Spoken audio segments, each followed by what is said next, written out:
Amber Crawford. My fun little giggle.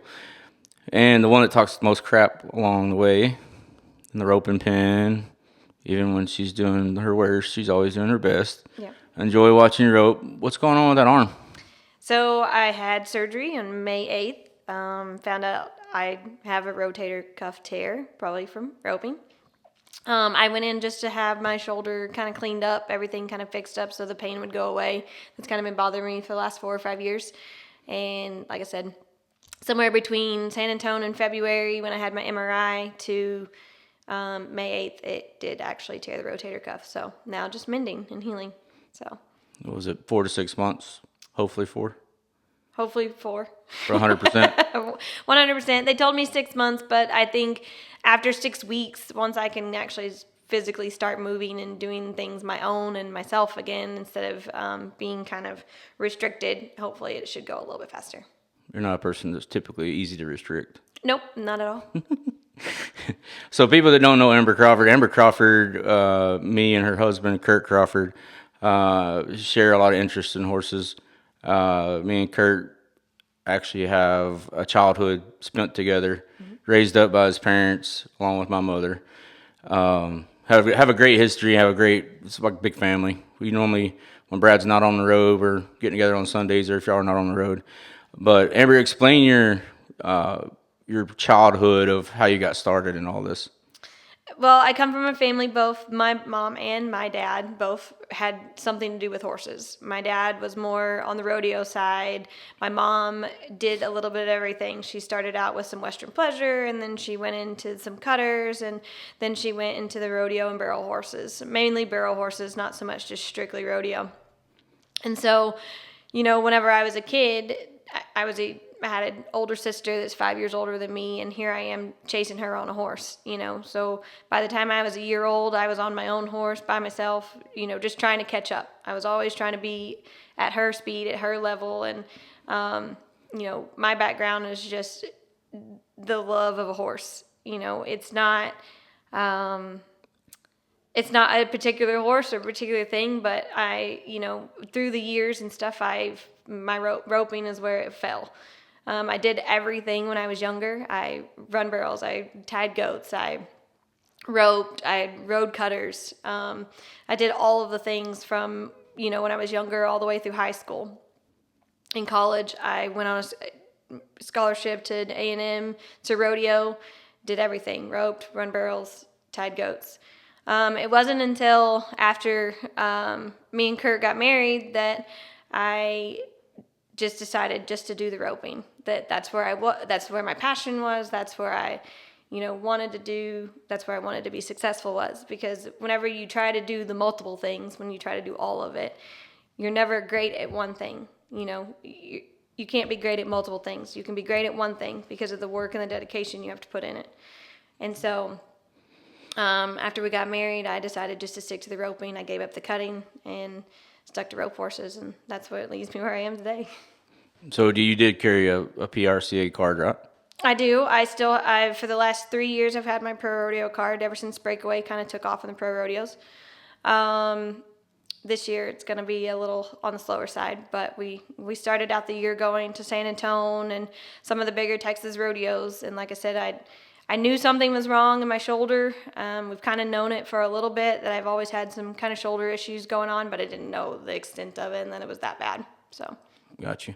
So I know we're going into your career and all that good stuff, but let's talk about something that me and you both, I feel like, and Kurt, have a passion for, is the horses. It's very hard to describe that to people. It's hard to describe that to people that are in the horse business, because it is a natural love. Mm-hmm. It's a natural love that got me through a lot of things as a young age and introduced me to Jan Crawford, which started a relationship that harnessed me all the way through where I am today. But can you describe that feeling, or when you see a horse natural? I mean, to me, it's kind of like the natural ability. You see the horse put its 100,000,000% in everything. And even when you don't even ask it to, it's just natural ability. And that to me is what is exciting about, the horseman and the horsemanship along with it. How do you feel about that? If you had to describe it to somebody that never had that, I wouldn't say it's a bug, because it is a love. Yeah. You know, bugs to me are just things that you're here now and again. This just doesn't go away. It's like loving a child. You never stop loving your child, or your Dotson. So No, man, it's so hard to describe. Like you said, it's like, you want to say that it's like bred in me, but it's not. It's this passion that is built and just grown, and to be able to now, before we just bought horses. When I was younger, it was my mom and dad gave me the best horses that they could afford at the time. As always, I've been, I've been extremely blessed with not just good horses, but great horses. And then now I have the opportunity to try to draw that out of them and make them great horses, which is something, man, it's unexplainable what these horses will do for you if you provide for them. And I think that's the biggest thing. I don't have kids. These horses are my kids, and they prove to me that they want to do it and that they have the ability to do it. And for me, I say it sometimes, it kind of almost is like a drug. It's like a drug because they give me what I give them. If I don't ask them or, want for them or provide for them, they're not going to give that in return. And I know that people probably think that that's a little crazy way to put it, but it is because they are only going to give back what I put into them. And it definitely shows what kind of person you are if you provide for them and care for them at the best. They will be their best if you do the same for them. right. Well, I feel like we're leading into something that may be the best way for you to describe what grit is to you. Is through a horse, and I feel like Rafter P Construction was a company I founded and run. Is my drug that drags me away from my happy pill, which is the horses. So, that's a big struggle for me. I love to be on a horseback every day and with y'all every day. But, Rafter P is my responsibility and is my drug that I make sure I keep fed and do all the things it needs, just like you do for your horses. And would you define grit as how your relationship is with the horses? I mean, to me that defines a grit the way they are to us. They never give up. They give their every ability to do something, and not even when you ask for it. Is that they go above what we ask for, and to me that's just the definition of grit. Yeah, I definitely think for me that definition is the hard work, the determination. I mean, there's a lot of people that just like me, whenever I got told in February that my shoulder probably needed surgery, I've been roping every day as much as I can from February until my surgery on May 8th. It's just because I was told a limitation doesn't mean that I stop. Right. And it's the same thing if, the doctors say 6 months, I'm going to try to say 4 because I have that determination to just not stop. It's in me to be out there and on them horses and getting what I need out of them, because what they give me is what I need to keep going every day. Right. And I feel like grit gets thrown around a lot these days in the rodeo world, in the Western horsemanship or Western heritage stuff. But I feel like giving it meaning and understanding what grit means to people that really have it really helps define it in our industry. And that's why we named this podcast Grit Branded. And a lot of people that don't know, the P in Rafter P is Pryor, my last name, which I was given to by a father that didn't raise me and was not very nice to me or my mother, but he is my sister's father. So when I was thinking of the company name, Rafter P, I was like, I'm going to make this P mean something. And I came up with Rafter P. Pryor might not mean a whole lot to anybody, but I made it mean something to somebody now. And so I was branded. So that grit branded for everything that was in my heart, my soul, that P is branded me. But I'll make it something, not what it let me. I didn't let it define me. So I feel like that gives us a big draw on explaining these stories, talking to people where they can relate to what we're talking about and maybe get that fire in their soul, either to come in our industry or be more a part of our industry to do what we do. So would you agree with that? I agree completely. I mean, like I said, you definitely have to make a name for yourself and a place for yourself, no matter what, and to see what you've been doing, ever since we kind of got reconnected about a year ago now, I guess. It means a lot, not just to me, but to Kurt and everything. And it's been great to see, to also have that person that I feel like it may be a different side of things. I work hard in my horses and that kind of stuff. You're working hard at building a company that stands for something. And I want the same thing for the horses. So what are we doing to show that? Well, together. Right now we've got, 3? Mm-hmm. We've got 3 very good young horses that I feel like represent high standards in a rope horse industry that are let's put going to, they're still real young. Not only do they define breeding, they're bred exceptionally well. They could do a multitude of different things. They could be cutters. They could be rein cow horses. They could be ropers. And, then we're going to turn around and hopefully give someone else that opportunity to rise up to that standard and, take on the responsibility of moving them forward in their careers. So. Right. And I feel when we're building this particular brand together, and y'all have CBRC and, Rockin' Rafter P ranches I feel like is ours, to some degree when it comes to the performance side of the horses. But I feel like, the way we are doing this, any horse is not just for sale. Mm-hmm. It's got to fit the rider. It's got to fit the horsemanship skills of that person. Where it's going to go in life is important to us. Yeah. And that makes us not horse traders. Right. And I hate that word. Well, if we're going to spend the time, if we're going to buy them as young colts and spend the time 2 and 3 years, put the money and the time and the work, because it's a lot of work to get them to the point where someone else could get on them and be successful. You want that to represent what you've built, and so it is right. It's not just selling a horse because someone comes up with the money for it. It's selling a horse because it fits that person.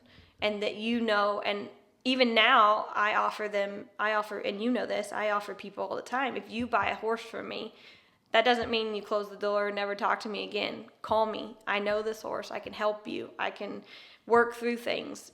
Come to the house. Come rope with me. And it's crazy because people aren't used to that. Mm-mm. They're not expecting that. Turn and burn. And I don't expect any compensation in return for that. I want them to come. I want them to come. I want them to be successful.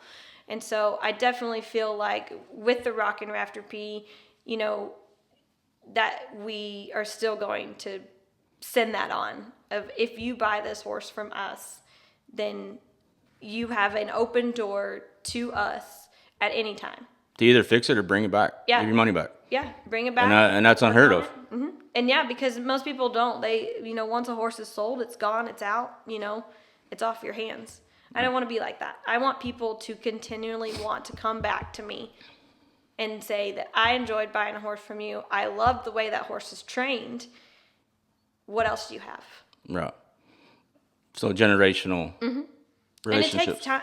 It's not an easy thing to do in the horse world. And trust me, and as people have learned about this, they've come to us and what do you got for inventory? We don't. we're going as fast as we can go, but we're not going to change our speed. Right. Because every horse is different. Yep. Every horse is going to be different. And we've talked about this. Right now we have the 4-year-old that we recently started working with. He's exceptionally great. And he could move on so fast. And then we have another one that's a year older that is taking a little bit longer. And he's just not quite ready for someone yet. But he's close. Right. Where we've talked about it. The other one that's 4, man, he's going to... I don't want to get rid of him because I just know he's going to be that good. Yeah. But if he was a mare, he wouldn't go nowhere. Yeah, I know. But bought the wrong one. No, just kidding. But they're two. Each one of them is different. Right. You can't put them in a box and do the same thing with them. You got to do what's best for each one of them. And let it just come on their own and let it be natural. Because the first time you try to rush that or change that, that's when they're not good. Right. And that's why I was so interested, outside of just having a friendship and growing up with Kurt and getting to know you through y'all's marriage and all that good stuff, having an ideal of how y'all conduct business and your long-term goals with things is the same way I do with Rafter P. And I don't team up with nobody unless they have the same mindset, so because in the end, when you build those relationships, you build product, you build generational knowledge of all kinds of things. You just can't be beat at all, and I've learned as 23 years of owning a construction business, I had to say no. And that's the hardest thing, especially when they want to pay twice more than anybody else. But it's not fair to the people waiting in line. It's not fair to people that have waited years to save money to come spend money with me. I have people that have come to us to, I've been saving for 8 years to get you to build me a 40 by 60. And I'm like, that just gives me chills. And that's what I want in this industry too, is like, well, my kid's finally old enough. I feel like he can fit this horse. We've been saving our money. Yeah. Those are the people that are going to be impactful for us as our program. Yeah, and they're going to come back, Right. and I love the idea of reaching out to the youth and that kind of stuff because, again, they're going to need horses for a while. I can't rodeo forever, but I dang sure can work one at the house all the time, and train them as much as I can. And if that's where that leads me, instead of going down the road 24/7 and being gone from the house for 6 months out of the year, then that's where it leads me. I would prefer to train them. There's just something about it. Right. It's crazy to see how they grow. And I mean, I could just show you videos of 3 months ago versus now on one horse, and it's crazy what they can do, how talented they can be. Well, one thing I do, you and Kurt not having kids, I have kids, but one thing I've seen being around y'all, with the youth team and stuff that we've put together, and seeing kids around y'all's house and stuff like that, you do raise kids, and not outside of horses. Y'all both have a great passion for kids, and I feel like that's another thing that puts us together because I absolutely love.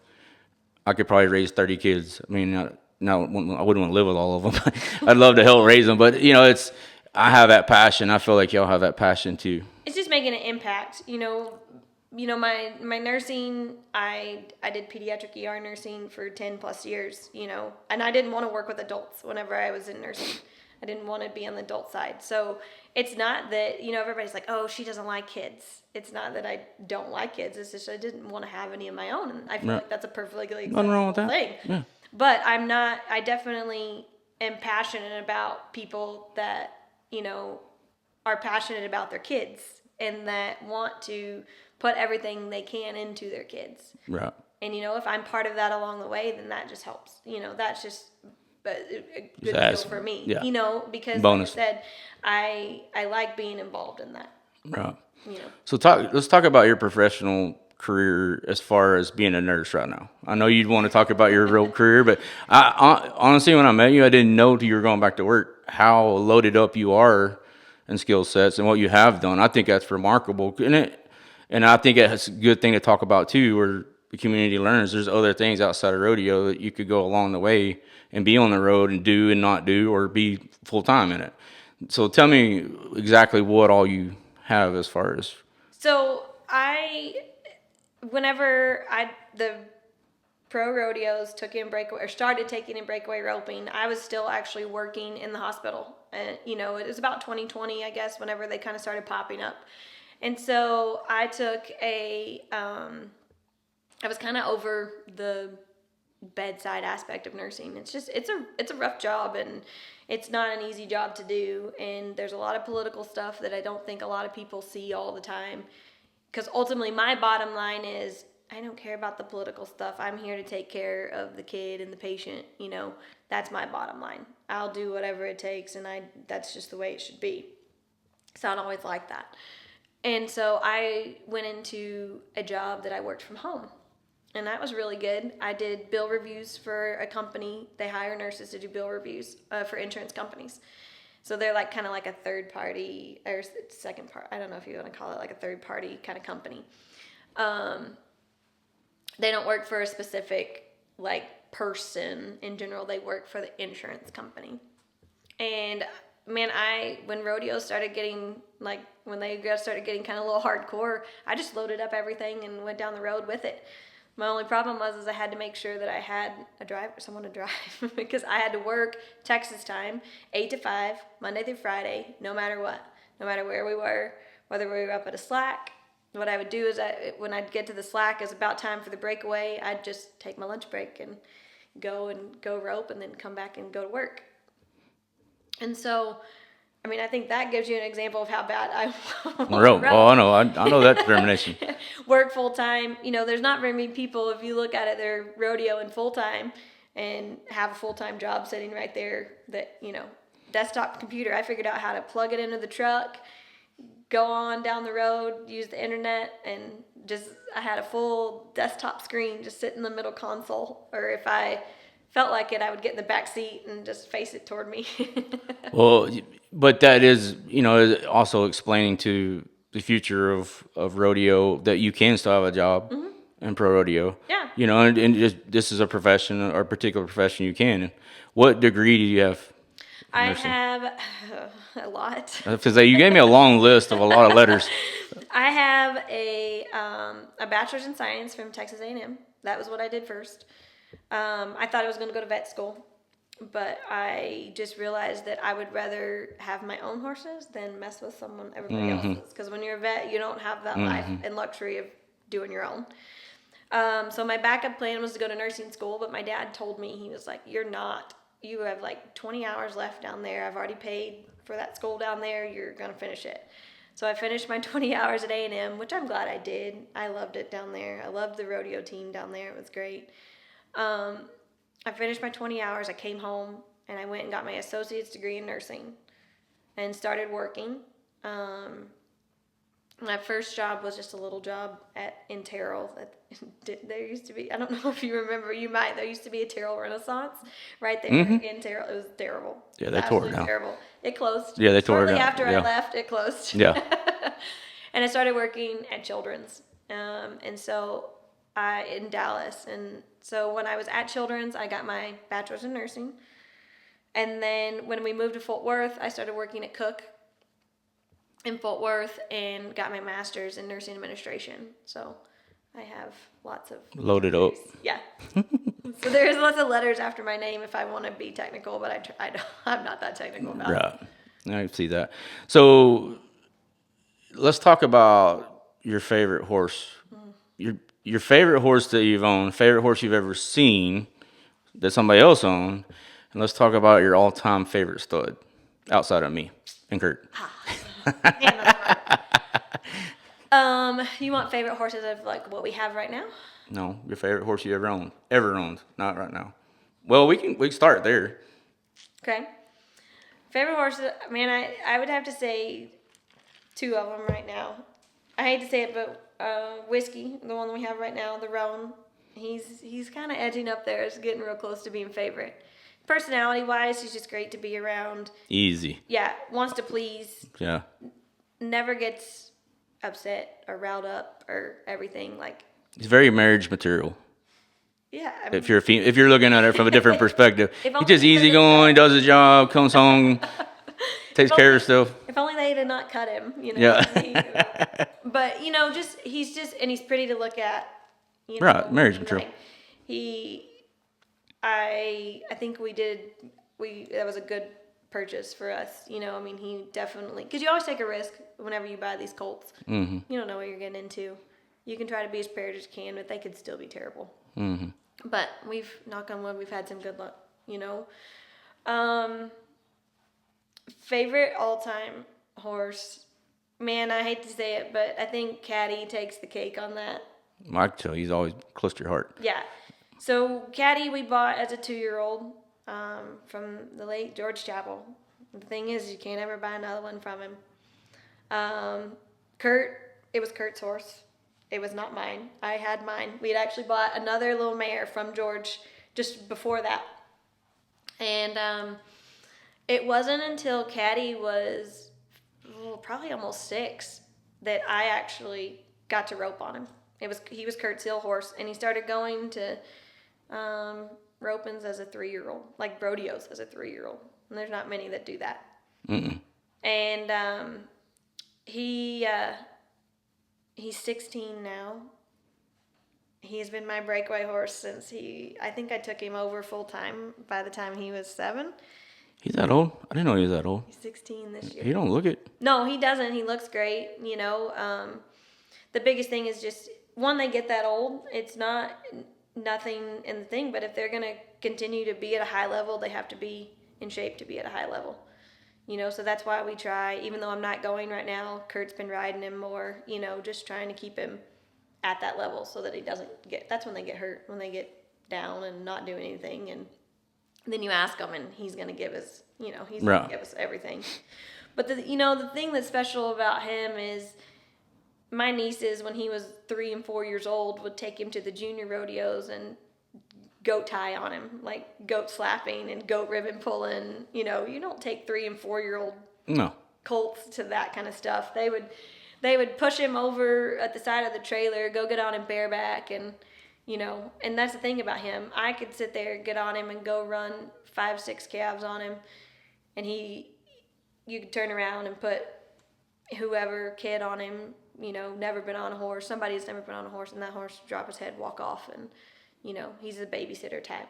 Mm-hmm. He'll never leave our place. We've had multiple people ask if we'd sell him, and I just don't think it can. No. Because like I said, we can't. There'll never be another one that we can buy from George Chappell, and if nobody knows George Chappell, then you just need to look it up because he was one of the greats. Mm. So all-time stud. That's a hard one. I like so many. Can't find much stuff without cat in it anymore. Yeah, I mean, I agree with that. Even old school. I'm an old school kind of guy before all that, but.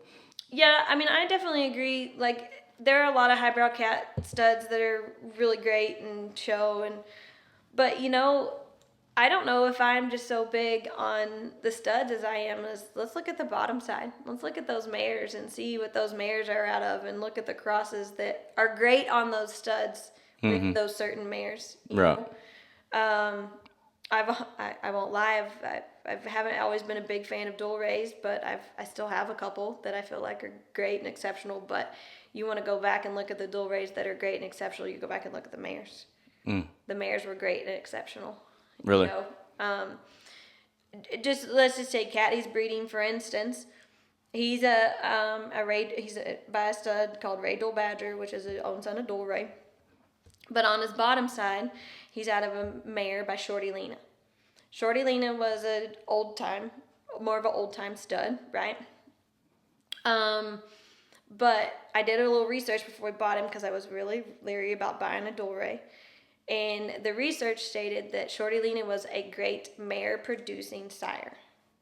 Oh, really? So the mares that were, by Shorty Lena went on to be great producers. They didn't always,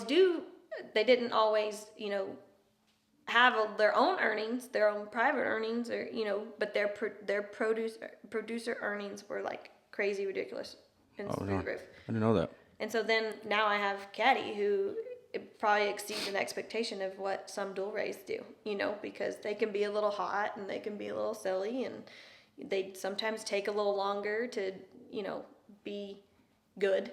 It's not that they're not good, they just take a little longer. They're late bloomers, what do you want to call it?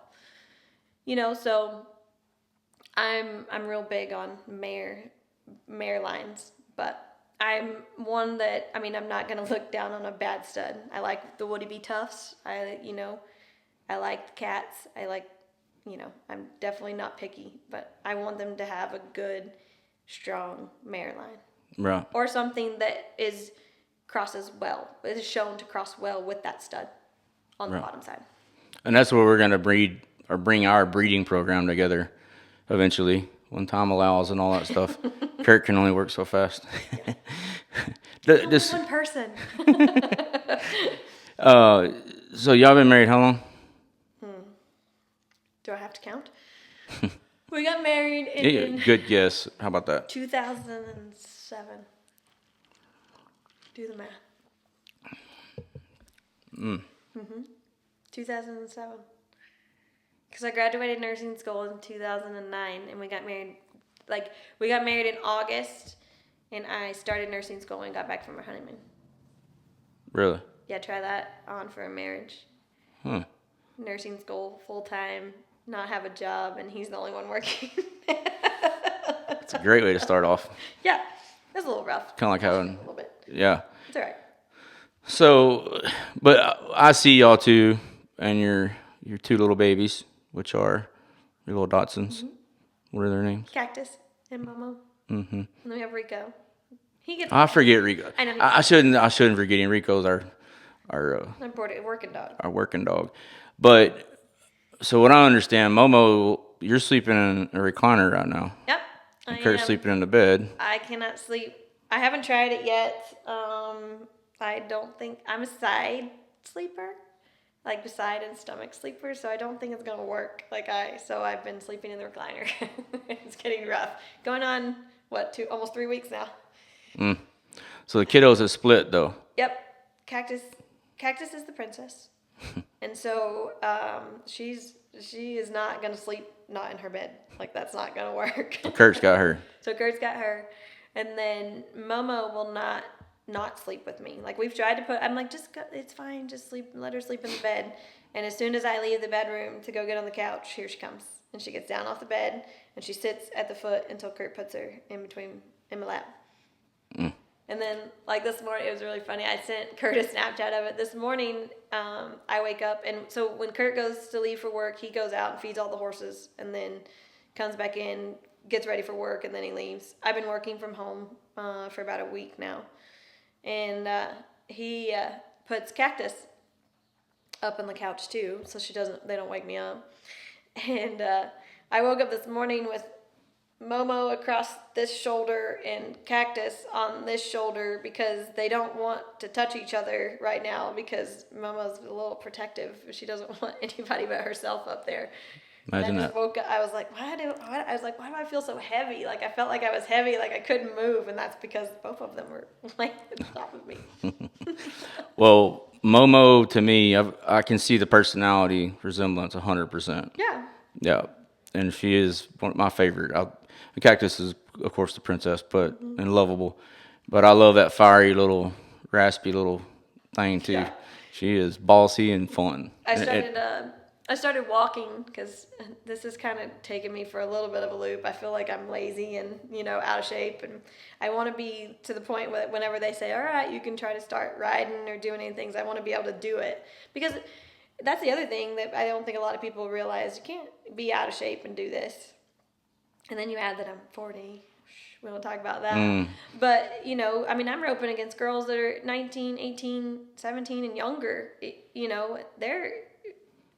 They're not broken with a broken shoulder and, no. Everything else. And so, I'm going to have to completely revamp and be in the best of shape so that I can just break right into being, back on the top instead of, having to climb all that back up again. And so we started walking every day because it's about all I can do. And she goes with me. So I'm walking over a mile a day, and her little legs just go up and down, and she walks with me the whole time. And then the next thing I know, I look up, and she's at the pond, jumping in, trying to catch the frogs. Let's talk about this husband of yours. I know you're not very. What's the best way to say it? Loving personality and a bragger and all that, but no. But I will say I think you married a great human, and I know we share a lot of characteristics, which makes probably some headbutts go a long way with y'all too. Mm-hmm. And it could be if I had to live with him, we'd probably be killing each other. But but I do feel like what he does for y'all. Mm-hmm. And what he does for the place, and I mean, the guy never stops working. No, man, especially I don't see how he does it right now. Because I feel terrible. I feel like because I can't do anything, and here he is not only trying to take care of me, but then ride 5 to 6 horses a night because they have to be ridden. They're colts. They're all young. Whether he's team roping or whether he's breakaway roping on him, which I don't really think he's having a real fun time with that, but he's not complaining, he's doing it, and then trying to get the place where, if we do need to have more horses and that kind of stuff, then, you know, we have the space to do it. You know, we've been at the new place for 2 years now, and he has single-handedly built everything except for, you know, putting the house up. Right. And that's, to me, that's just amazing. I mean, that's a lot of work. And I know his dad comes out and helps every once in a while, but he's done most of it himself. Yeah, I mean, I helped as much as I could, you know. Talk about that. You want to know if you can figure out if you want to stay married to a person, go and build a place together yourself, not just like come in and hire. Yeah. After big construction to do it. Yeah, I've been through a lot of divorces. Yeah, through builds. No, I'm just kidding. It is a rough. You do see the personalities come out quick. Even there's things about them they don't even know about it till you start building something. So funny story. Whenever we moved out there, it's when we bought Coors and we were trying to get him ready for the futurity in February, for the rope. What are they? RFA, the RFA futurity in February, and we paid for a slot, which a slot's not cheap, you know. And I have a high expectation of what I should be doing at that thing, and here I am. It's like, you know, what was it? It was like December, and I have nowhere to rope. We're December on Coors, and I had not roped a live cattle on him, and the futurity was at the beginning of February. So we're out there, and he's like, well, if you want me to build this arena, you're going to have to help. So we're out there driving posts in the ground, you know, and, you know, all my other wives, I guess, that are friends of mine that rodeo, and they're like, you actually were out there helping? I'm like, yeah, if I want to, you know, if I expect him to go out there and do it, I'm not just going to be sitting in the house. Right. Yeah, we might have had some arguments on that. So just in a nutshell, he's an amazing guy. He is. He works hard, and he loves to rope as much as I do. And I feel terrible most of the time because I don't feel like he gets to do it to his potential. Right. You know, but he loves to train them just as much as I do. I mean, I guess it runs in his family. You know, from training cutters and ropers. Completely different dynamics though from the way we were raised. Oh yeah, I mean, Pat. But it's also that market has changed. That realm 100%. Of it has changed. It's so different now. Right. You know. And that's one thing. You know, we've had a 20-something year gap between me and Kurt's been around each other consistently, and I feel like when I got back into roping, I started with Pat. You know, and it was the same old Pat's over in the cutting pen, Pat, and I'm over here with some kids roping, and I was way off, way out of shape of what I need to be doing. And it was the typical crash and burn, just how you learn how to rope. Well, Kurt, he's got a way of teaching people, and has brought me so far along so quick and made me feel comfortable, which I feel like it's a very cool thing he has, too, is just able to teach people. He can. And patience. He, even though he doesn't have it, he's real good at teaching, you know. I mean, just like, and you know, we spent that week up in Canada doing clinics and that kind of stuff. And even there with the language barrier, I've never seen so many guys that heel or head or anything like that just want him to come back and teach them. I mean, they were talking about guys that come up there that they've gone to clinics to that are pro rodeo guys, and they said they felt like they learned more from Kurt than they did from those guys, you know. And to me that says a lot. If you can, and maybe that's his calling, you know, like instead of going down the road and rodeoing and you know, to reach out to people and help people that really want it, you know. I feel like it is teaching. He's taught me how to heel quickly. Right. I know what I'm saying. Just the little amount of time you're doing it, you've caught on quick. Yeah. And I feel like we had this conversation, me and Kurt, kidding originally, but it turned into a conversation of how many pro rodeo people that rope actually have the horsemanship ability to who starts off this way. Yeah. They don't. They cram and jam who can go with fastest. Burn through a horse, get another one. That's their jam. Right. And if they would slow down, and this is something involved me into the next thing I'll talk about. If they'd slow down, they go through less horses, they'd be more consistent. If they thought about everything they're doing. But they're just not taught that way in the rope world unless you start off with somebody like Kurt. Yeah. But those are, I don't know many people like him. Well, there are some guys that are just great horsemen, but in the rodeo road's hard on them, and like they do, a lot of those guys, they do reach out and get older horses. So yeah, they're probably not going to hold up as long, but there are some good ones, that in my mind that I can think of, that I've seen that can keep a horse held together, and then out there, you're probably going to have more injury rate than you would, being at home, going to futurities and like that kind of stuff. But I definitely think it goes to say something. I mean, you can see it even in the breakaway roping world. And I mean, here I am. I've been on the same horse for 10 years. Yes, I did have 2 that I was rodeoing on that got hurt. But to be able to hold together a horse for 10 years goes to show something. Mm-hmm. And it's not just horsemanship, though. It's what you do for them horses when they're home. Mm-hmm. And when you're on the road. Upkeep. Yeah, it's upkeep. I mean, I spend tons of money with them, vet bills and maintenance and, all the things that you do, just to keep them, you keep them happy, they'll do for you. They'll provide for you. And I feel like the new thing, not necessarily new, it's been around for a while, but the futurity world has helped the money that's involved in it now. I feel like it's helping some of the older rodeo people get off the road. Yeah, it does. It lets them, and it goes to show too, the ones that do have the horsemanship skills and that can train one and, get them young. Motivates them to have those skills where they don't have to be on the road if they don't have them. If they don't want to. Right. It gives you an outlet, right? It gives you an outlet to be able to stay home. Because there are some futurities in the rope horse world that are paying crazy amounts of money, and I'm hoping that maybe this year Kurt will go ahead and step out on that limb and take a couple we have enough of them that we could do something at the rope horse futurity this year if he would want to. I'm just hoping he wants to. Oh yeah. Oh, me too. Well, if you were 18 years old, talking to an 8-year-old right now, and you had to talk to yourself, what would you sharpen up or retract or tell that person that is going into the rest of their life? Because I feel like that's the top of the roller coaster. When the wheels start coming off, they think they got it all together, and then they start going down the road of life. Mm-hmm. And they think they either they're being influenced by the wrong people, or they think they got it all figured out. What would be a good balance of a mindset from an 18-year-old if they were doing you, what you did, or what you're choosing to do for your life? I would say I would probably say don't count yourself out.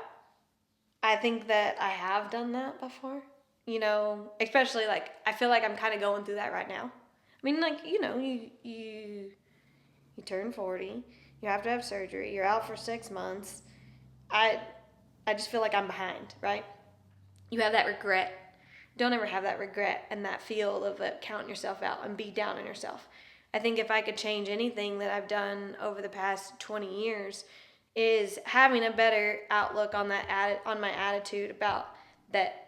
You don't have to count yourself out. You don't have to tell yourself that you're done or you're not any good anymore or any of those things, because you're only as good as what you put your effort into and what you promote yourself to be. If I believe that I'm good enough and I work hard enough, it's going to happen. The opportunity's there, and it's continuing to grow. So I think it's definitely have the attitude of promoting yourself. Promote yourself and don't ever count yourself out. Yeah.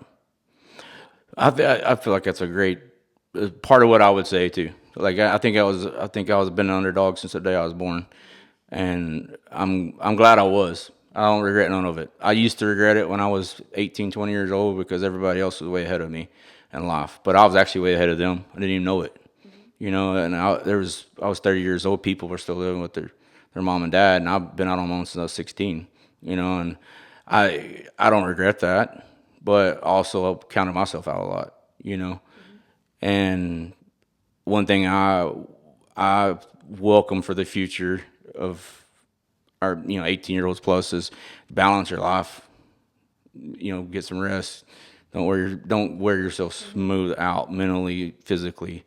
balance yourself to some degree and be happy. You know, and I feel like that's what a lot of people do. I've caught myself doing. I kind of revamped my life in the last 2 years. It's just learning how to be happy. And money doesn't do it. Power doesn't do it. How many friends you have or what you have doesn't do it. It's the good friendships. It's the people you can call on tomorrow and everything's going to be okay. Y'all have helped me through some rough patches. Kicking the butt that you need to kind of keep Yeah. going. Yeah. Yeah, and I feel like that's just balancing yourself and being and just center goal, being happy. Everything else will work itself out. And I feel like you're on the edge right now because you got some great horses in front of you, and it's driving you crazy. It's driving me crazy.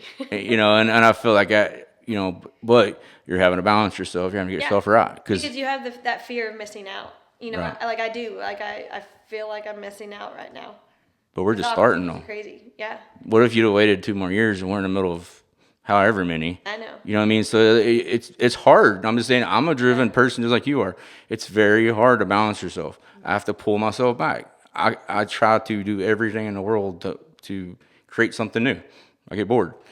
I've had to slow myself down. I can't just I can't do all this. Right. But I feel like that's something the youth needs to hear. Their future.